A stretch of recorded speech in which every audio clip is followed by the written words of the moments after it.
Dans le petit village de Combo, caché au creux des collines rouges de latérite et des champs de mil doré, le temps semblait suspendu. Les jours s'étiraient au rythme des tambours du soir, des pas feutrés sur la terre battue, et des murmures du vent dans les feuilles du fromager géant qui trônait au centre du village. Là, les anciens disaient que les âmes trouvaient encore le chemin de la parole vraie. C'est dans ce village que vivaient deux enfants que tout opposait mais que le destin avait unis d'une manière mystérieuse et profonde. Yambé, grand, rêveur, toujours la tête levée vers le ciel comme s'il y cherchait des réponses. Et puis, il y avait Sita, petite, vive, les pieds bien ancrés dans la terre, les mains pleines de graines ou de secrets à planter. On disait d'eux qu'ils étaient comme la lune et le soleil, jamais ensemble, toujours complémentaires.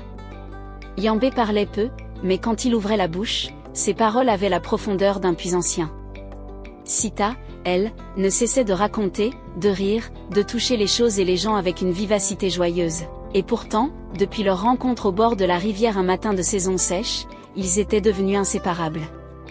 Chaque jour, ils se retrouvaient sous le fromager, leur arbre. Ils y posaient leur calebasse d'eau, échangeaient des pensées, parfois en silence, parfois en chantant de vieux airs appris des anciens. Personne ne comprenait vraiment ce qui les liait, mais tout le monde respectait leur étrange amitié. On disait même que lorsque l'un était triste, l'autre le sentait, peu importe la distance. Un jour, Yambé tomba malade. Une fièvre silencieuse le cloua sur sa natte. Il ne parlait plus, ne regardait plus le ciel. Les guérisseurs passaient, les tisanes coulaient, mais son regard restait vide. Sita, elle, n'abandonna pas. Elle venait chaque matin s'asseoir près de lui.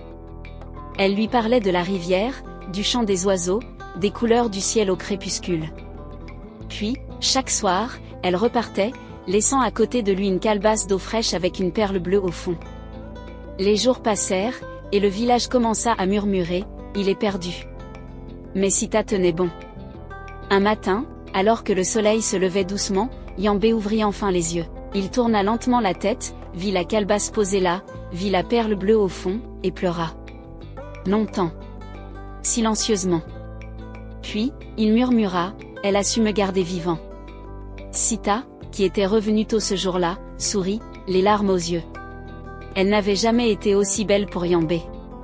Pas par ses habits ni son visage, mais parce qu'elle était devenue, un refuge. Les années passèrent. Sita et Yambé grandirent. Ils ne se marièrent pas, ni entre eux ni avec d'autres. Leur lien était d'un autre genre, d'un autre monde.